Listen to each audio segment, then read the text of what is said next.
오늘 우리에게 주신 하나님 말씀은 누가복음 5장 1절부터 11절까지 말씀입니다.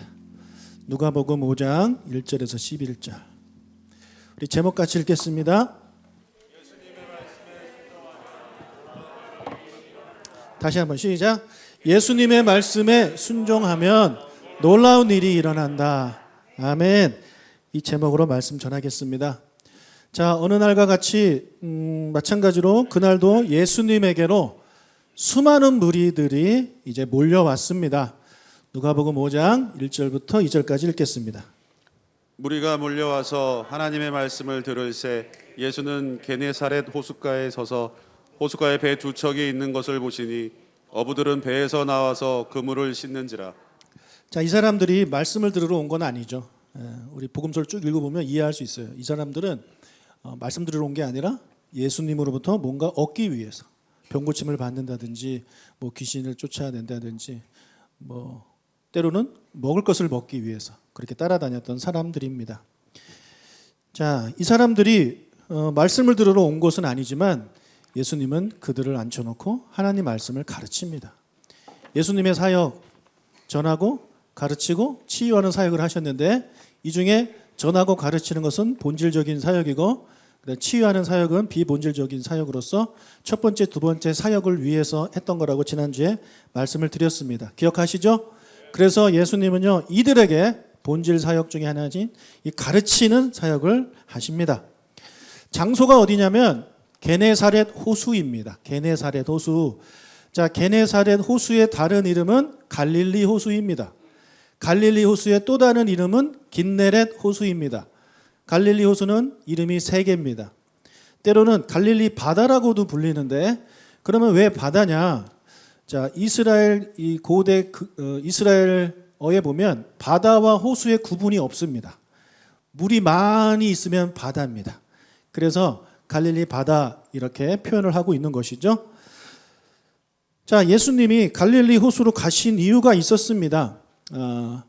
우리가 이제 그것을 본문에서 살펴볼 수 있는데 그것은 뭐냐면 예수님이 선택하신 제자들을 부르기 위해서 가셨습니다. 그 제자들은 바로 누구냐면 어부들이었어요. 2절에 보니까 그 어부들이 배에서 나와서 그물을 씻었다라고 말을 하고 있는데 자, 그물을 씻었다라는 말은요, 일이 끝났다는 말입니다. 그러면 언제 일이 끝나냐?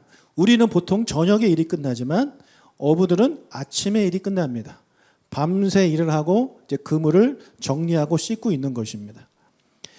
자, 예수님이 이 두 배 중에 한 배에 오르셨는데 그 배는 시몬의 배였습니다. 5장 3절 읽겠습니다. 예수께서 한 배에 오르시니 그 배는 시몬의 배라. 육지에서 조금 떼기를 청하시고 앉으사 배에서 무리를 가르치시더니. 시몬은 바로 베드로입니다. 베드로의 원래 이름이 시몬이에요. 베드로는 예수님이 이제 지어주신 별명과 같은 이름입니다. 베드로의 배에 오른 예수님이 육지에서 조금 떼기를 청하신 후에 배에 앉아서 무리들을 또다시 가르치십니다. 계속 가르치시는 거예요.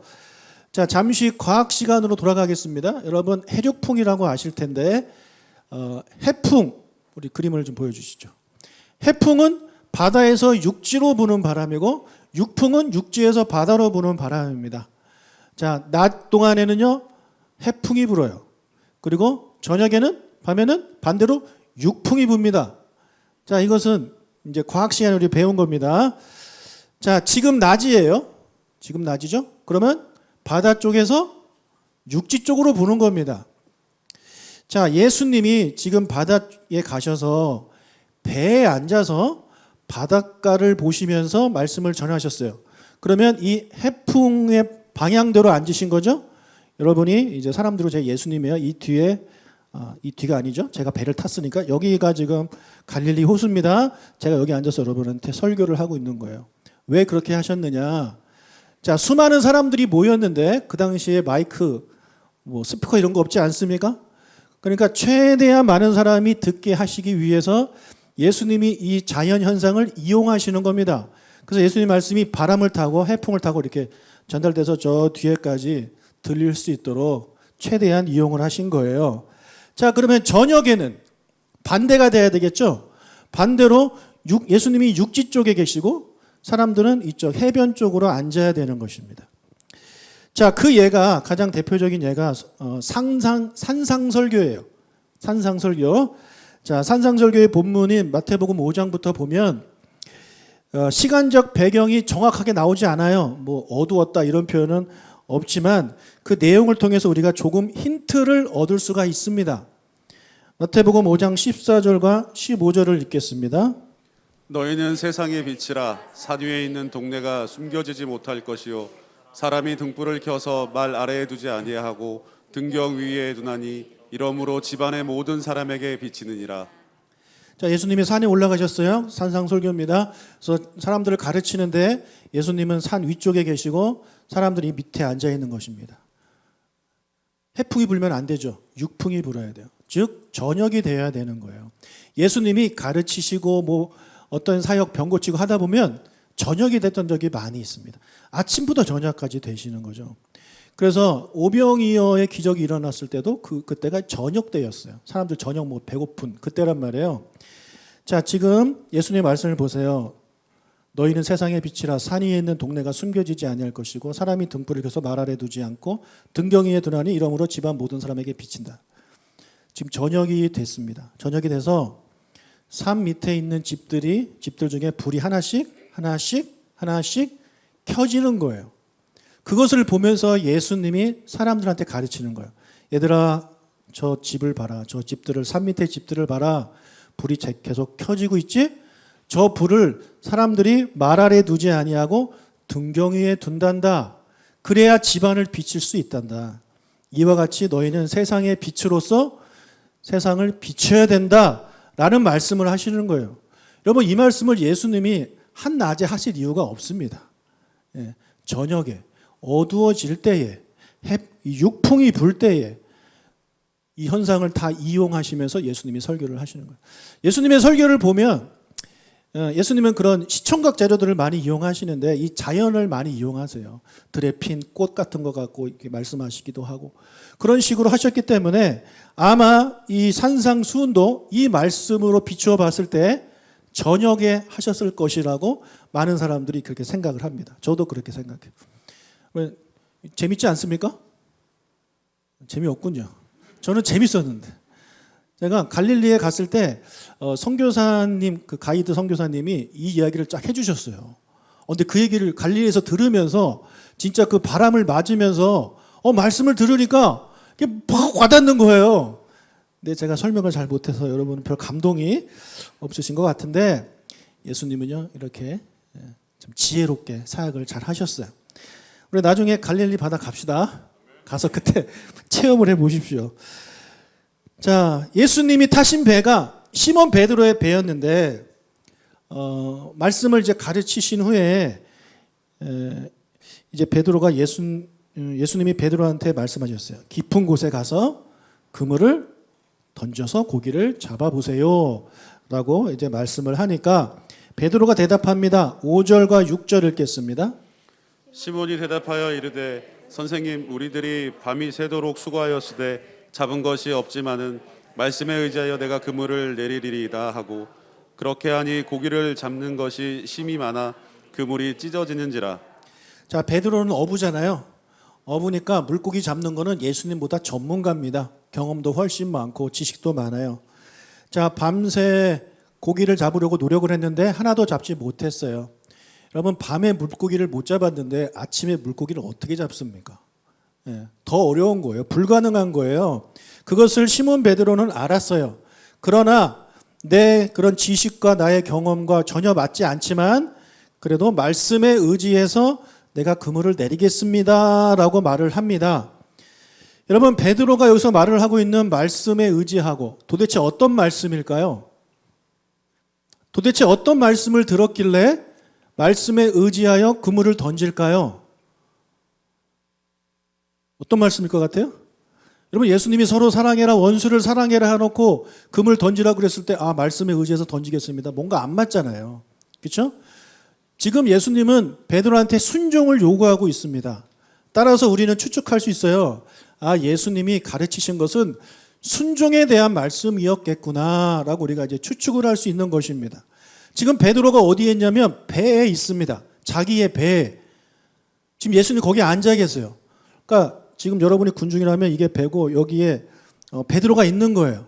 여러분이 다 쳐다보고 있으니 베드로가 딴짓을 할 수 있습니까? 없습니까? 없죠. 어디 갈 데도 없어요. 꼼짝없이 여기 앉아서 들을 수밖에 없는 상황이에요. 그래서 이렇게 듣다 보니까 하나님 예수님 말씀이 들리는 거고, 예수님이 이 순종에 대한 말씀을 하셨고 그 말씀을 듣고 나서 아 그래 순종하면 놀라운 일이 일어나는구나라고 이제 끄떡끄떡 하고 있는데 갑자기 예수님이 베드로한테 적용을 강제적으로 시키는 겁니다.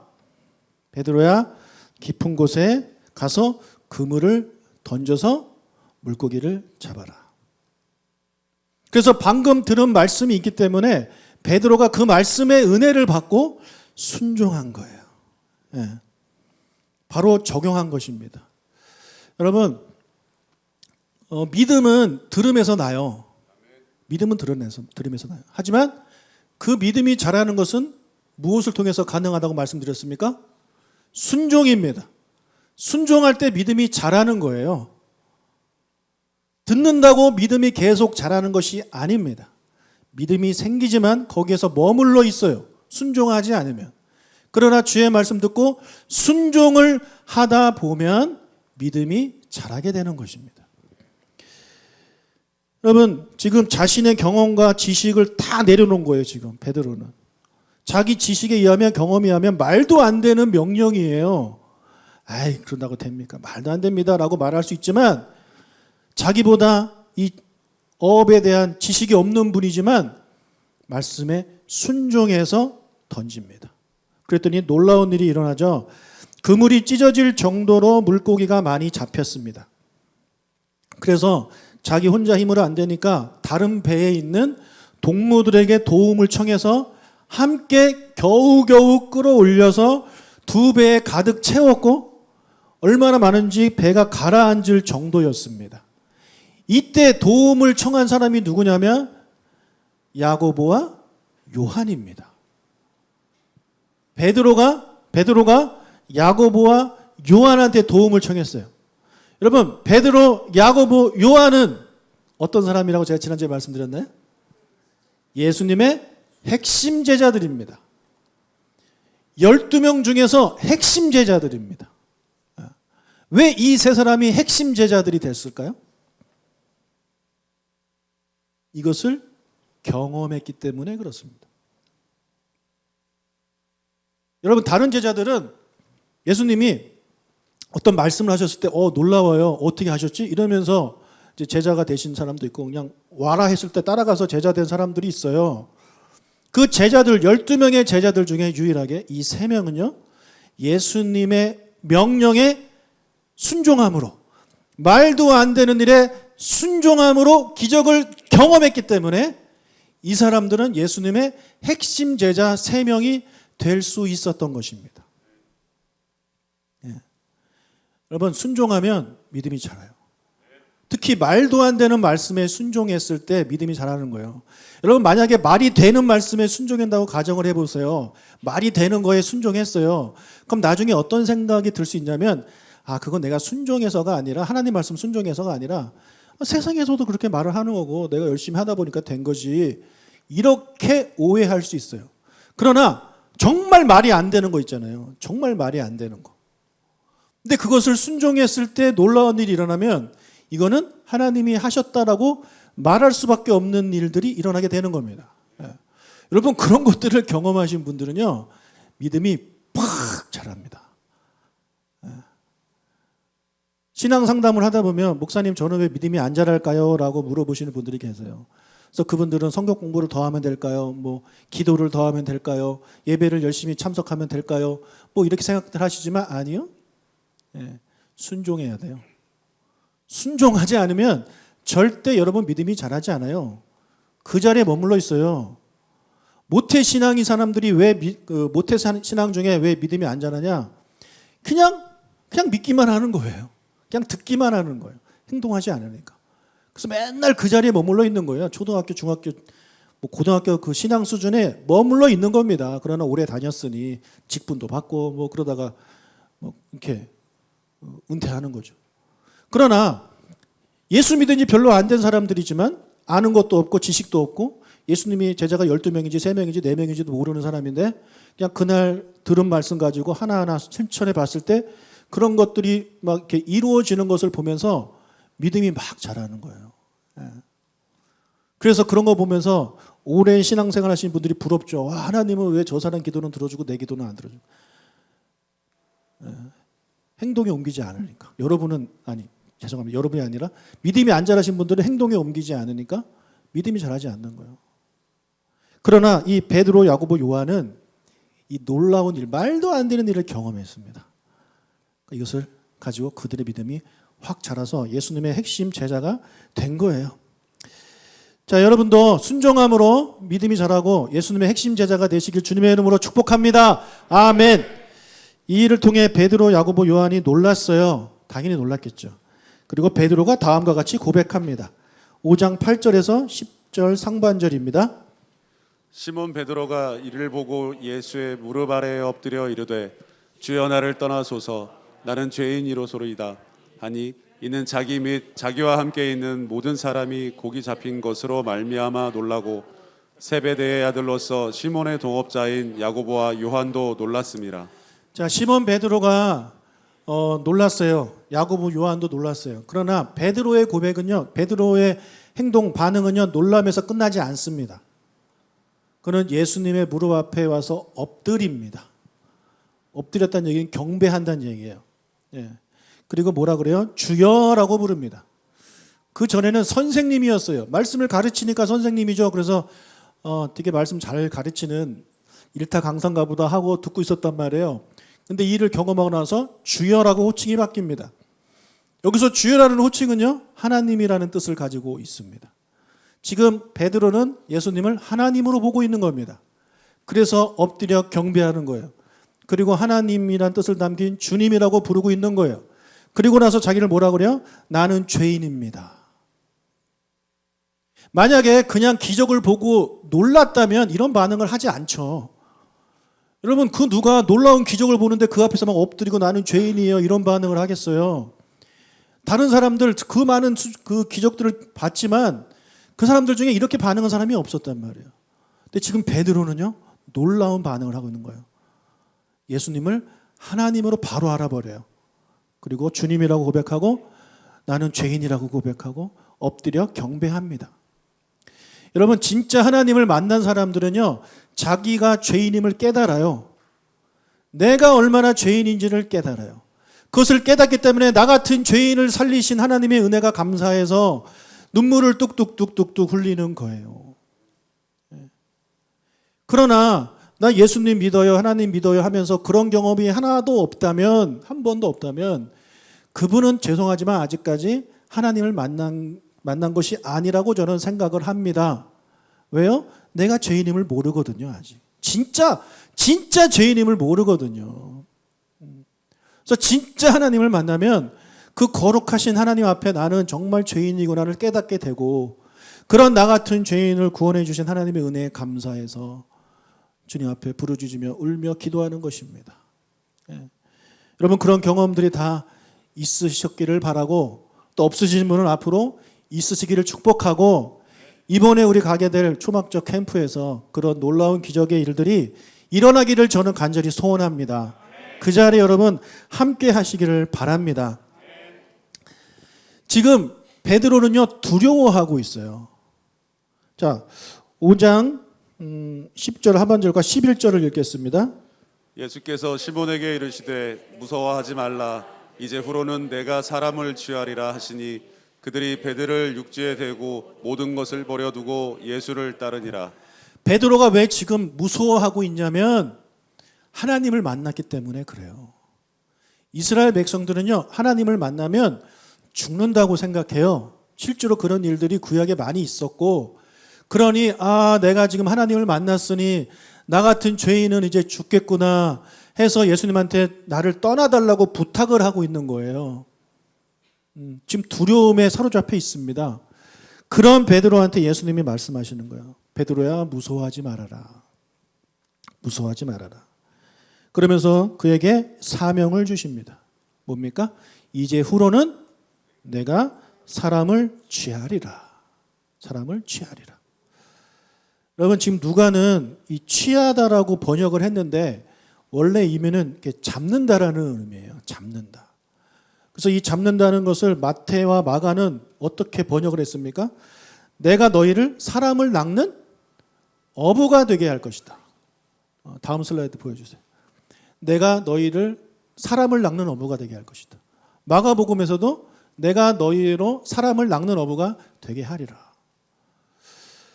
그러면 요즘은 이제 낚는다라는 말이 되게 부정적이잖아요. 아, 낚였어. 그리고 보이스 피싱, 범죄이기도 하고. 그래서 니네 교회 다니는 사람들은 사람을 낚는 법을 가르쳐 주는구나. 이렇게 생각하면서 되게 부정적으로 말을 하는데 혹시 여러분들도 그렇게 부정적으로 이 단어를 보십니까? 여러분, 예수님 당시에는요, 이게 그런 의미로 쓰이지 않았잖아요. 그리고 왜 예수님이 사람을 낚는다라는 표현을 썼겠습니까? 다른 표현도 많이 있을 텐데. 어부니까요. 지금 이 말을 하고 있는 대상자가 어부니까. 어부가 잘 알아들을 수 있는 표현을 쓰시는 거예요. 여러분, 예수님 가르치면 뛰어나요. 훌륭하단 말이에요. 그래서 이 말을 듣는 순간 이 베드로와 야고보와 요한은 우리가 무슨 일을 해야 되는 사람이구나를 한 번에 깨닫게 되는 것입니다. 만약에 어부가 아니라 사냥꾼한테 말씀한다면 뭐라고 말씀하겠어요? 내가 너희라고 사람을 포획하는, 사람을 사냥하는, 이런 표현을 썼겠죠. 아무튼 그 사람이 이해할 수 있는 이제 단어를 쓰셨단 말이에요. 예수님이 제자를 삼으신 목적은 여기에 분명히 나와 있습니다. 뭡니까? 사람을 취하기 위해서 제자로 삼으셨습니다. 우리가 보통 제자하면 어떤 사람입니까? 제자하면 나한테 배운 사람이에요. 나한테 배운 것을 더 공부하고 연구해서 더 학문을 더 발달시켜서 또 다른 사람들한테 가르치는 제자의 할 일이 그거 아닙니까? 그렇죠? 그러면 만약에 예수님이 그런 의미의 제자를 삼으셨다면 왜 베드로와 같은 사람을 제자로 삼으셨겠습니까? 어떤 사람을 제자로 삼으셔야 돼요? 똑똑한 사람을 삼아야죠. 그죠? 왜냐하면 예수님이 하나를 말하면 10개를 알아듣고 예수님이 쉽게 설명하든 어렵게 설명하든 다 알아듣고 다 기억해가지고 정말 똑똑한 사람을 예수님이 제자로 선택하셨겠죠. 어떤 사람 같은 사도 바울 같은 사람을 선택하셨겠죠. 근데 예수님은 사도 바울을 선택 안 하셨어요. 우리가 무식하다고 이제 흉보 깔보고 무시하는 베드로와 같은 사람을 예수님은 선택하셨어요. 왜냐? 예수님의 제자는요, 배워서 그것을 공부하고 연구하고 가르치는 역할을 하는 사람이 아니라 전하는, 행동에 옮기는, 사람을 잡는, 사람을 취하는 역할을 해야 되기 때문에 정말 행동하는 그 사람을 예수님은 선택한 겁니다. 행동하는 사람. 우리는 예수님의 제자입니다. 그렇죠? 예수님의 제자로서 우리도 행동하는 사람이 돼야 되지 자꾸 배우고 공부하고 그것에만 우리가 머물러서는 안 돼요. 우리가 배우고 공부하는 이유는 전하기 위해서입니다. 사람을 취하기 위해서예요. 그러나 그렇지 않고 그냥 배우고 내 지식 늘리는 데 관심 있는 사람은 진짜 예수님의 제자가 아닌 거예요. 그러면 예수님이 이 제자들을 통해서 취하려고 하는 사람들은 어떤 사람일까요? 예수님이 이 땅에 오셔서 가르치고 전파하신 내용은 무엇이라고 말씀드렸습니까?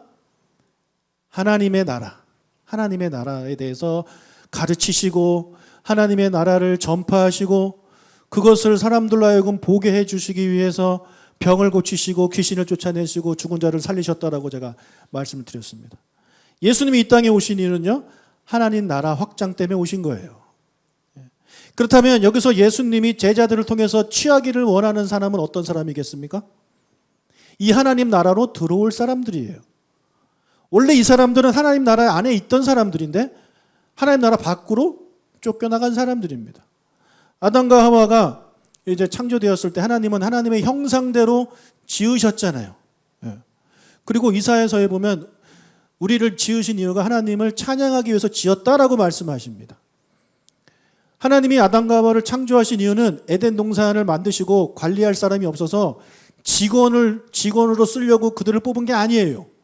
그 일을 주시긴 주셨지만 진짜 예수님이 그들을 창조하신 이유는 그들이 하나님을 예배하라고, 하나님을 찬양하라고, 하나님을 섬기라고, 그리고 하나님은 그들을 사랑하고, 이런 아름다운 교제를 위해서 하나님이 사람을 만드셨는데 아담과 하와가 범죄한 이후에 그들이 에덴 동산 밖으로 쫓겨나가죠. 그리고 그의 모든 후손들이 다 아담과 하와처럼 되어버렸습니다. 저와 여러분도 마찬가지입니다. 하나님의 형상으로 지음받았지만 우리는 안타깝게도 전적 타락하여 하나님의 영광과 의에 이르지 못하는 사람으로 우리는 태어나고 그렇게 살았죠. 그래서 그들을 보면 하나님이 그들을 보고 안타까워하시고 하나님이 원하셨던 것은 그들을 다시 사단의 품에서, 사단의 속박에서 건져내어 하나님 나라로 데려오기를 원하셨습니다. 그래서 지금 예수님이 제자들한테 너희가 사람을 취할 것이다의 그 사람은 바로 이런 사람이에요. 원래 하나님의 자녀, 하나님의 형상대로 지음받았지만 사단의 조종하에 살고 있는, 사단을 아버지로 두고 있는 그런 사람들을 말씀하고 있는 것입니다. 즉 이게 무슨 일입니까? 이게 무슨 말이야? 선교죠. 전도죠. 그렇죠? 그래서 전도와 선교를 위해서 우리 예수님은 제자들을 부르셨고 제자들을 가르치신 거예요. 그리고 그 제자들한테 너희들은 또 다른 제자들을 만들어라 라고 계속해서 말씀한 거고 그게 우리까지 이어진 겁니다. 그래서 저와 여러분은요 예수님의 제자로 부르심을 받았습니다. 아멘. 저와 여러분 제자로 부르심을 받았어요. 제자는 뭐 하는 사람이라고요? 사람을 취하는 사람입니다. 하나님의 품을 떠난 잃어버린 탕자와 같은 사람들을 취하는 사람이 바로 제자입니다. 그 일을 하기 위해서 지금 우리가 부르심을 받았어요. 그래서 왜 우리가 계속해서 전도와 선교를 해야 하는지가 바로 여기에 이유가 있습니다. 지금 코로나 시기에 정말 전도하기 힘들고 선교하기 힘든 상황인데 감사하게도 우리 교회는 새 가족들이 참 많이 오십니다. 그럼 너무 감사해요. 그렇게 사는 것이 바로 제자의 삶이에요. 이유되지 않고 핑계대지 않고 어떻게 해서든지 내 상황에서 예수님을 전하고 사람을 취하려는 삶을 살아가는 것이 진짜 제자의 삶입니다. 그런 삶을 사시길 주님의 이름으로 축복합니다. 자, 그럼 선교의 사역을 위해 우리에게 요구되어지는 것은 무엇입니까? 바로 베드로가 한 순종입니다. 순종. 여러분, 예수님이 베드로를 회심시키려면 이 물고기 잡는 기적 말고 다른 거 있지 않아요? 내가 하나님이다라는 것을 보여줄 수 있는 게 얼마나 많아요. 바다 위를 걷는다든지, 그죠? 뭐 하늘을 나신다든지, 얼마든지 하실 수 있는 일들이 많이 있는데 그 많은 기적들, 병 고치고 죽은 사람 살리고 뭐 귀신 쫓고 이런 거 대신에 왜 베드로한테는 물고기 많이 잡는 기적을 보여주셨을까요? 여러분, 어부 베드로가 자신의 지식과 경험을 다 내려놓고 예수님의 말씀에 순종했을 때 물고기를 많이 잡았다는 것을 베드로가 직접 경험했잖아요. 예수님은요, 베드로가 이것을 경험하기를 원했고 여기에서 깨달음을 얻기를 원한 거예요. 하나님 말씀에 순종해서 내가 사람을 잡아야 되는 거야. 내가 사람을 취해야 되는구나. 그럴 때 내 그런 기준과 내 생각과 나의 가치관과 맞지 않아도 하나님 말씀에 순종하면 이런 일이 일어나는구나 라는 것을 베드로가 경험하게 하셨고 그것을 읽고 묵상하는 우리에게도 똑같은 교훈을 주시기 위해서 다른 기적이 아닌 물고기를 잡는 기적을 보여주셨다는 것입니다. 여러분, 우리가 복음을 전할 때 이런 생각들 하죠. 내가 전한다고 될까? 내가 말한다고 그 사람이 예수를 믿을까? 정말 올까? 나 같으면 안 올 것 같은데 이런 생각들이 우리 안에 많이 있어요. 그래서 안 합니다. 아무것도 안 합니다. 너무 생각이 많아서. 그냥 생각이 많이 나면 그 하나하나씩 해보면 되는데 안 해요. 그러니까 나의 경험과 나의 생각대로 안 하는 거예요. 그러나 그렇게 하지 말고 너의 생각과 경험과 맞지 않아도 한번 던져봐라. 한번 던져봐라. 그러면 놀라운 일이 벌어진다라는 것을 우리에게 말씀해주고 계시는 것입니다. 사랑하는 여러분, 던져보세요. 던져보세요. 우리가 이제 다음 주부터 영어 예배 시작하는데, 외국인 사역을 시작하는데, 이거 제가 얘기를 꺼낸 게 되게 오래됐어요. 근데 그동안 필립 전도사님이 계속 그물만 씻더니 드디어 던졌어요. 지난주에 목사님 이거 하겠습니다 하고 던진 거예요. 도대체 그물을 언제까지 씻을 거냐 내가 속으로 생각하고 있었는데 드디어 던졌어요. 너무 감사해요. 우리 이제 9월 달에 조각목 소식지가 나옵니다. 그거 제가 시킨 게 아니에요. 말씀을 듣다가 우리 신진아 집사님이 그물을 던져야 되겠다 싶어가지고 직접 그물을 만들어가지고 같이 일할 사람 이제 도와서 던졌어요. 던져버렸어요. 여러분 던지세요.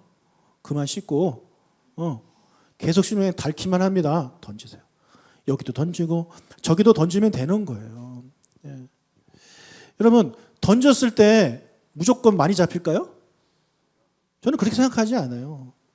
그러면 왜 많이 잡히는 것을 성경은 말을 하고 있느냐? 저는 여기서 많이 잡혔다가 중요한 게 아니라요. 많이 잡힘으로 인해서 일어난 일이 중요한 거예요. 자, 많이 잡혔어요. 그랬더니 어떻게 일이 진행됐습니까? 베드로가 너무 많이 잡았어요. 그래서 못 들잖아요, 혼자. 그래서 어떻게 했죠? 야고보와 요한의 도움을 청합니다. 저는 예수님이 이것을 말씀하고 싶었다고 저는 생각합니다.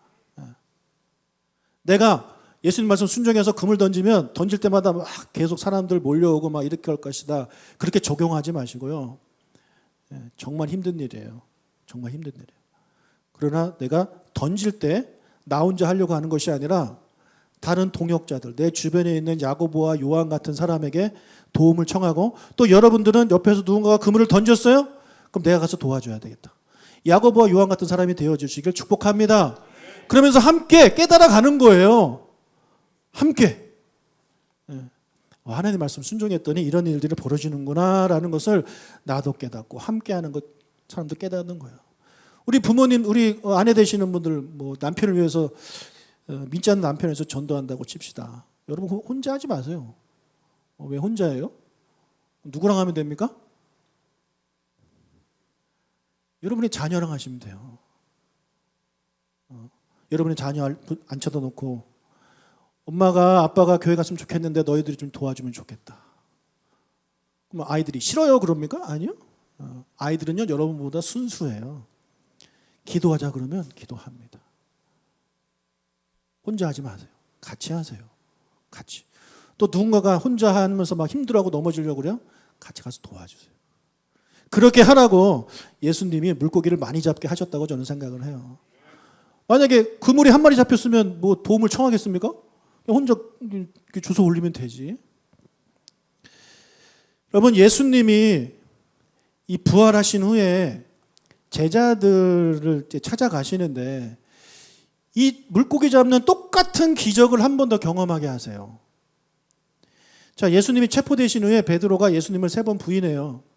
그리고 심지어 저주까지 해요. 그리고 예수님의 십자가에 달리신 그 갈보리에는 가지도 않습니다. 자기는 예수님의 핵심 제자였고 그리고 수제자였음에도 불구하고 죽음이 두려워서 도망쳤습니다. 완전 실패자죠. 예수님이 보시기에 완전 실패자예요. 본인도 그것을 알았어요. 염치가 없는 거예요. 그냥 가만히나 있을 걸. 가만히나 있을 걸. 여러분 부활하신 예수님이 제자들을 찾아가셔서 만나 주셨어요. 근데도 베드로가 회복이 안 돼요. 부활의 주님 만나는데. 그래서 어디로 가냐면 갈릴리로 갑니다. 왜요? 물고기 잡으러. 물고기 잡던 베드로를 예수님이 만나셔서 사람을 취하는 제자로 부르셨는데 이제 그거 다 버리고 원래대로 돌아간 거예요. 물고기 잡는 업으로 돌아가 버린 거예요. 그날 밤도 베드로와 제자들이 밤새도록 물고기를 잡았지만 한 마리도 잡지 못했습니다. 똑같은 일이 벌어졌어요. 그때 예수님이 그들을 찾아가십니다. 그리고 이렇게 말씀하세요. 5절과 6절을 읽겠습니다. 요한복음 21장 5절과 6절입니다. 예수께서 이르시되 얘들아 너희에게 고기가 있느냐 대답하되 없나이다. 이르시되 그물을 배 오른편에 던지라 그리하면 잡으리라 하시니 이에 던졌더니 물고기가 많아 그물을 들 수 없더라. 예수님이 제자들과 함께하면서 했던 기적이 얼마나 많습니까? 그 많은 기적 중에서 하나를 보여주시면서 내가 예수님이라고 말씀하지 않아요. 그들을 처음 만났을 때 하셨던 말씀을 하는 거예요. 얘들아 너희에게 고기가 있느냐? 없습니다. 그물을 배 오른편에 던지라. 그리하면 잡을 것이다. 우리는 여러분 이것만 보면 우리는 저분이 예수님인지 알잖아요. 그죠? 근데 제자들은 몰랐어요. 예수님 몰랐어요. 이때까지만 해도. 근데도 이 사람들이 처음 보는 사람 말을 듣고 그물을 던집니다. 저는 여기서 왜 예수님이 베드로, 야고보, 요한과 같은 사람을 제자로 선택했는지를 깨달았어요. 이 사람들은요, 성품 자체가 남의 말 잘 듣고 순종하는 사람이에요. 처음 보는 사람 말도 이렇게 순종하는 사람이에요. 여러분 같으면 하겠습니까? 처음 보는 사람이 와가지고 던져라 했을 때 대슈 갈기는 가슈 하지. 안 할 거 아닙니까? 근데 이 사람들은 정말 천성적으로 남의 말을 잘 듣고 순종 잘하는 사람이에요. 그래서 예수님이 이 제자들을 선택하셨다라고 저는 생각을 해요. 똑똑해서가 아니고. 여러분 순종하는 사람은요 하나님께 쓰임 받아요. 남이 말했을 때 더럽게 말 안 듣는 사람들은 진짜 쓰기 어렵고 쓰임 받기 어려워요. 여러분 하나님께 쓰임 받고 싶으십니까? 여러분 고집 좀 내려놓고 순종하는 여러분 되시길 주님의 이름으로 축복합니다. 자, 바다에 던지래요. 그물을. 그랬더니 잡았어요. 몇 마리요? 153마리. 153마리는 예수님이 두 번째 하셨을 때 나온 그 물고기 숫자입니다. 여러분 지금 베드로와 야고보, 요한 이 사람들은 제자의 삶을 살다가 실패하고 낭망해서 그 모든 거 다 그만두고 생업으로 돌아갔어요. 그들을 예수님이 다시 찾아가셔서 다시 한번 제자로 부르시는 겁니다. 베드로, 야고보, 요한은요 자기들이 예수님의 제자라고 생각했을 거예요. 특히 이 세 명은 정말 인정받고 어디를 가든 데리고 가셨고, 그뿐만 아니라 베드로는 또 수제자라고 해가지고 예수님 다음은 나야 뭐 이런 생각을 했을지도 모르겠습니다. 다른 제자들 무시하고 예수님이 영광의 자리에 앉으면 좌편 우편 우리가 앉을 겁니다 이러고 싸웠던 사람들 아닙니까? 그런데 예수님이 돌아가실 때 보니까 그들은 본인들이 깨달은 거예요. 아, 나는 진짜가 아니었구나. 진짜인 줄 알았는데 나는 가짜였구나 하고 실망하고 좌절해서 낙담해서 돌아가 버린 거 아닙니까? 그런 그들을 예수님이 다시 찾아가셔서 그물을 던지라고 명령하셨고, 그때서야 요한이 깨달아요. 주님이시다. 그랬더니 그 말을 들은 베드로가 바다에 뛰어들어가지고 예수님이 계신 곳까지 헤엄쳐서 갑니다. 그리고 그가 다시 제자가 되죠. 그리고 주님의 말씀 우리 사도행전에서 봤듯이 끊임없이 전하고, 전설에 의하면 십자가에 거꾸로 매달려 순교했다라고 이제 말하고 있지 않습니까? 사랑하는 여러분, 하나님이 우리를 부르신 이유는요 사람을 취하는 사람이 되기 위해서 부르신 거예요. 우리도 말씀 듣고 전도해야지 하면서 전도하다가 실패하고 무시당하고 사람들이 거절하는 것을 경험하면서 혹시 여러분도 실망하고 그래서 다 내려놓고 이 제자들처럼 포기하고 그냥 여러분 생업에 집중하고 계시지 않습니까? 아무리 성경에서 아무리 하나님 말씀에서 아무리 설교 시간에 복음 전합시다라고 이야기해도 못 들은 척하고 그냥 생업에 바빠서 그렇게 살고 계시진 않나요? 오늘 주님이 다시 한번 우리에게 말씀하십니다. 내가 너희를 제자로 부르는 이유는 사람을 취하게 하기 위함이다. 그 말씀에 순종해서 여러분 다시 한번 힘을 내시고 그물을 던지시는 여러분들이 되시길 주님의 이름으로 축복합니다. 너무 많은 생각을 하지 마시고요. 그냥 전하세요. 거절당해도 전하세요. 혼자 하지 마시고 도움을 요청하세요.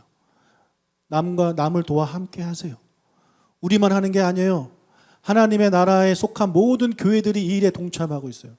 전 세계에 흩어진 선교사님들이 이 일에 동참하고 있어요. 우리가 그 겪었던 아픔과 좌절, 고통 경험한 사람들 너무 많아요. 우리 모든 그리스도인들이 한마음 한뜻이 돼서 서로 도우며 서로 기도해주고 서로 후원해주면서 그렇게 복음을 전할 때 우리는 진짜 예수님의 부르신 대로 진짜 제자가 되는 삶을 살게 될 것입니다. 저도 그렇게 살기를 원하고 여러분들도 진짜 제자의 삶을 사시기를 주님의 이름으로 축복합니다. 하나님, 예수님 말씀에 순종하면 놀라운 일이 일어나는데 여기서 말하는 놀라운 일은요, 다른 게 아니에요. 영원히 구원받는 것이 가장 놀라운 일입니다. 여러분, 이거보다 놀라운 일이 어디가 있습니까? 물론 죽은 자가 살아나고 병든 자가 고침을 받고 귀신이 쫓아나고 그 놀라운 일이죠. 근데 그게 다예요. 왜요? 그 사람들은 다시 죽고 다시 병에 걸리고 원래대로 돌아가요. 하지만 정말 믿지 않을 것 같았던 죽어가는 영혼, 사단에 속했던 영혼이 여러분의 헌신과 여러분의 도전과 여러분의 그런 순종을 통해서 구원받는다면 이거보다 놀라운 일이 어디 있습니까? 예? 여러분이 할 수 있는 기적 중에 가장 큰 일이 그거 아닌가요? 그렇지 않아요? 여러분, 죽은 사람 살리는 것보다 죽을 영혼 살리는 게 더 위대한 것이고 더 가치 있는 거예요. 그 귀한 역할을 우리에게 주셨어요. 근데 누가 그 일을 할 수 있다고요? 순종하는 사람, 주의 말씀에 의지하여 깊은 곳에 그물을 던지는 사람이 그 일을 하는 것입니다. 저도 그렇게 되기를 원하고 여러분도 그렇게 되시기를 주님의 이름으로 축복합니다. 아멘.